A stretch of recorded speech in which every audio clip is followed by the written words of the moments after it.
Hey, it's a little bit dark out here on my spot, but it doesn't matter. These videos are intended as markers for me. So, to me, they're like demo scripts, and I've got a couple, 3 years of these now going back. Bloody hell, I counted the other day, over 700. It says, and so they're just part of my script.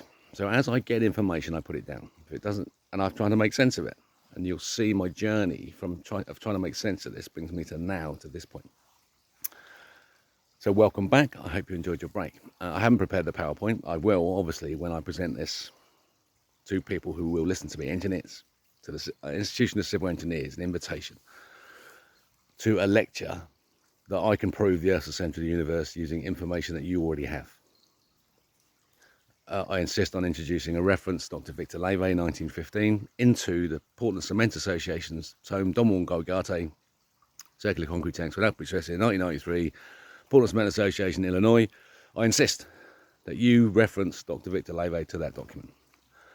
And then once you do that, then I can explain to you that the Earth's the centre of the universe, because the lie at the centre of the law has been unpicked. Now, here's something lovely. I've done a bit more work on the drawing that I've done, the geometry of force. And there's no motion here. Okay? When you get to the centre of the planet, the centre of entropy, you find bending force. Bending force, not ring tension, you find bending force. Restrained by ring tension as a sphere, as spherical capillary action, as the surface tension, as the concept for you to think about. So that they're separate, but they are linked by the twisting of the ring tension, because the ring tension has a thickness, and that thickness is measured specifically here in our atmosphere as the membrane shell around the meniscus of the bearing at the centre of the universe, but equally as the veils of the layers going out, each different. And so they're linked by the vector axis, which is the magnetic dipole, which is seen on Earth, and the cosmic microwave background. Why are they shared? Because there is only one. It's just twisted around. And so you have bending force inside, you have ring tension outside, and you have a bath in which the cavitation of hydrogen bonding energy floats. And there's a hole. There is a hole created by the vortex of the twisting force between the pi tensors. You have pi real, pi natural, and pi elastic. Pi elastic created the resultant force. It's the limiting factor, c meters per second relationship between the two. But pi real is the one that we use, 22/7. And that's a Fibonaccian root. That's a Fibonaccian root because it's real. It has mass. Pi real itself has mass, and its mass is measured by root 2. And so you begin the Fibonacci with root of -2 squared. Square root of -2. Square root of -2. Yeah, so 1.414 is a number, but it's I, orthogonal. And this is at 0, concept of mathematics, foundation of mathematics. 0 exists as an orthogonal force of I squared. And so this is all happening on the negative side of the line of the graph. So you get Fibonacci begins minus I, square root of -2, minus 1. So the next number is minus 1, created from the root of the square. Because the root of the square of 2 is minus 1, and that is 0. That's the orthogonal action of 0 to the I squared side of 0. On the other side, you get 1, because the 0 is a mirror. When the 1 sees, is aware of its reflection, it sees another 1, and that's 2, 3, 5.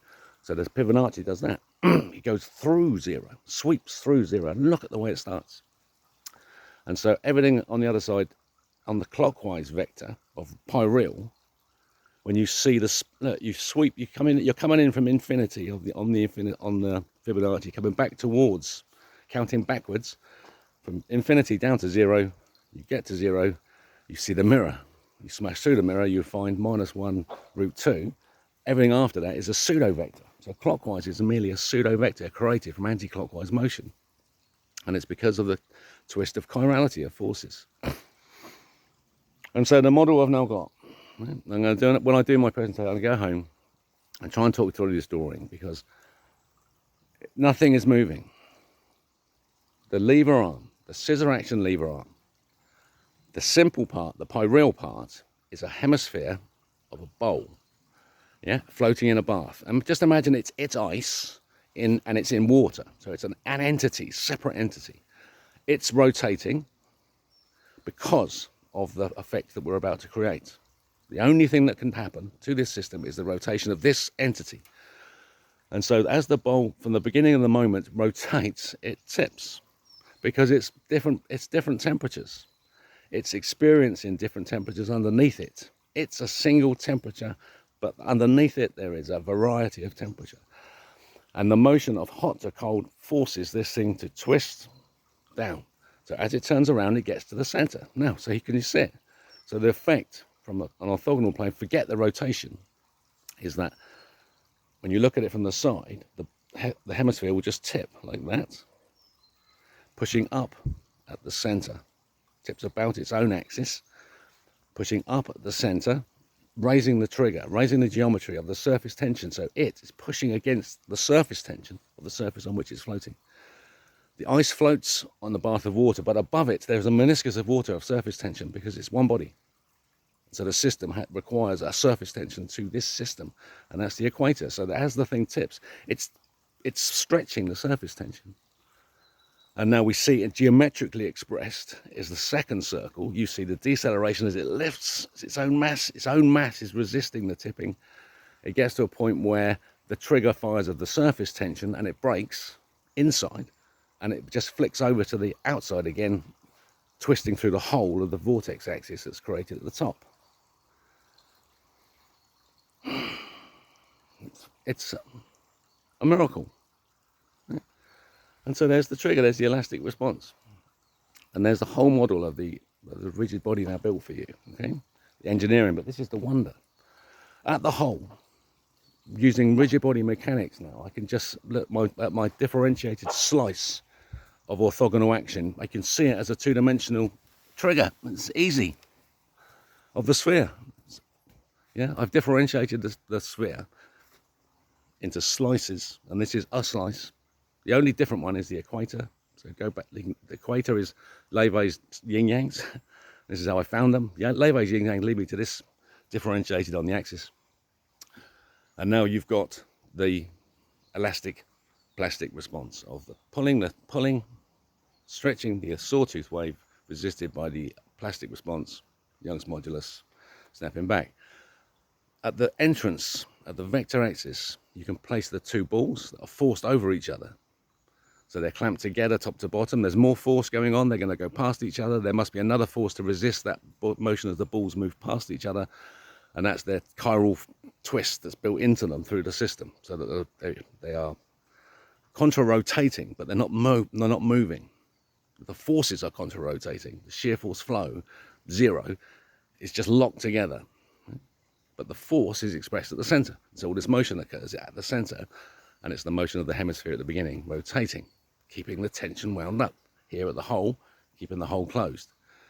But the hole can't be closed. And so what happens is a grinding. Water is ground at that universal pressure point. Look how much pressure is there. On these two balls pushing against each other. Yeah. There's force that way, there's force this way, and there's force this way, twisting. And none of it's moving. It's always moving in the vortex of the atmosphere inside which we live. Truly. I tell you truly. Yeah. This is the answer. And so those little fragments of glass that are ground up as they enter, because the pressure of the outside must be greater than the pressure of the inside, because it's the pressure of the outside that's creating the cavitation. The water that enters as ether, as glass. But it remembers that it's one body. It's the zero mirror and the one, remember? The one is created, there's one body, but it remembers there's two. And so it looks for two, finds two, moves to source. And look at the action.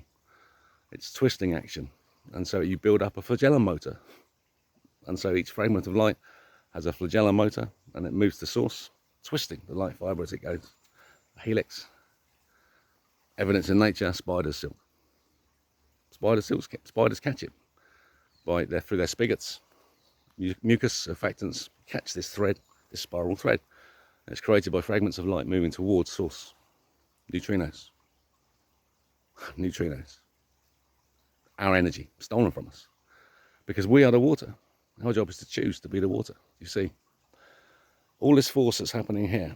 Right? So we have clamping this way. We have pressure this way. Downward force. Yeah? This way force and twisting force. None of it moving. Where does it happen? In our fucking minds. There. In our minds we choose. Because the one can be in front of the other. Can you see? Imagine you're at the centre of this ball. You're looking out at the hole. You're seeing my rigid body two-dimensional objects twisting into three because the two balls are alongside each other in a two-dimensional plane, demonstrating the thickness of my two-dimensional plane. My differentiated sphere is this thickness, the thickness of my two rigid bodies forced against each other, whatever thickness that is I choose.